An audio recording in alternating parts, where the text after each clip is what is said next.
Hi everyone, it's Christine with Wings and Roots of Utah. And if you're thinking about moving here to Utah, there's something I want you to understand right away.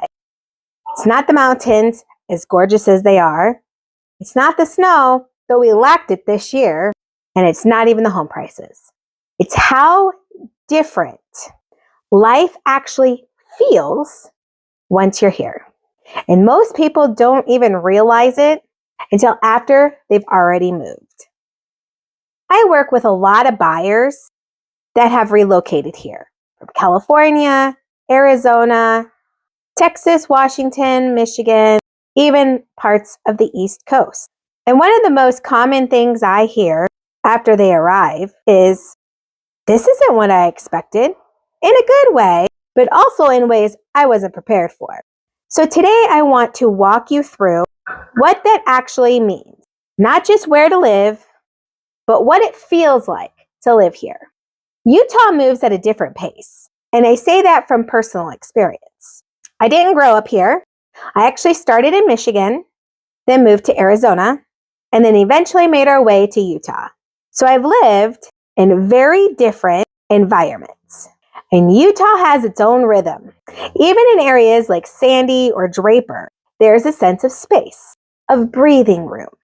People are more intentional with how they spend their time, whether that's with their family, being outside, or just slowing things down a bit. And for a lot of people, that's exactly what they're looking for. But if you're coming from a faster paced city, it can feel like things move a little differently than you're used to. Not better, not worse, just a shift. And that adjustment is something most people don't think about until they're already here.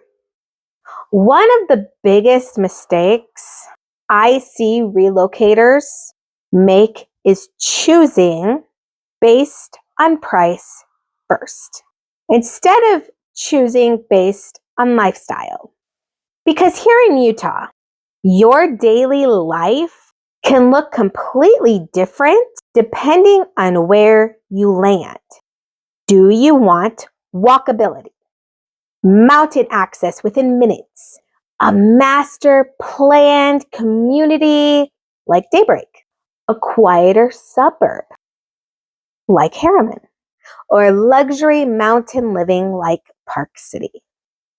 Those are not small differences. They shape your entire experience here. So instead of asking, can I afford this? And yes, that's important. But the better question is, how do I want to live every single day? This next one surprises almost everyone.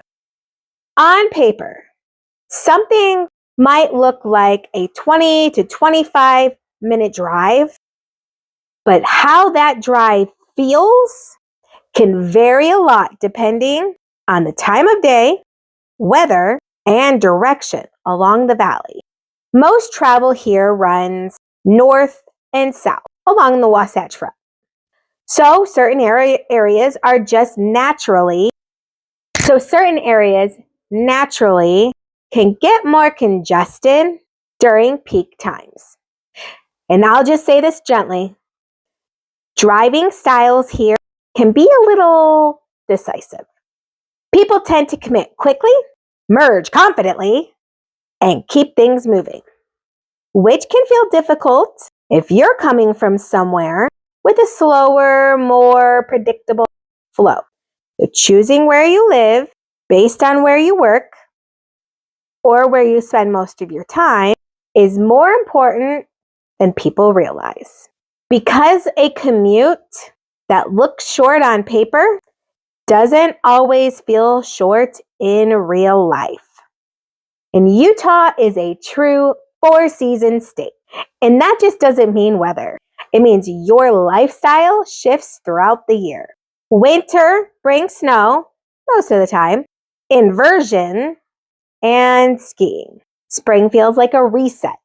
Summer is all about outside, hiking, lakes, longer days, camping. And fall is honestly one of the most underrated seasons here. But what matters is this: your home and where it is located either supports that lifestyle or it doesn't. That's why strategy matters so much more than just finding a nice house. Utah also has a strong sense of community. And depending on where you land, that can feel incredibly welcoming. But that also means finding your rhythm, your people, your routines. And it takes intention. This isn't a place where you just show up and everything instantly feels familiar. You build into it. And when you do, it becomes something very special. So if you're thinking about moving to Utah, here is what I want you to take away from this. It's not just about the home. It's about how your life is going to feel once you're here. And the more clarity you have on that before you move, the better your decision is going to be. If you're planning to move to Utah and want help figuring out where you would fit in best, not just what's available, I'd love to help guide you through it. Go ahead and please reach out using the information below, or just follow along and subscribe here for more information like this. Again, my name is Christine, owner of Wings and Roots of Utah. Thank you for watching, and I look forward to seeing you in my next video. Bye.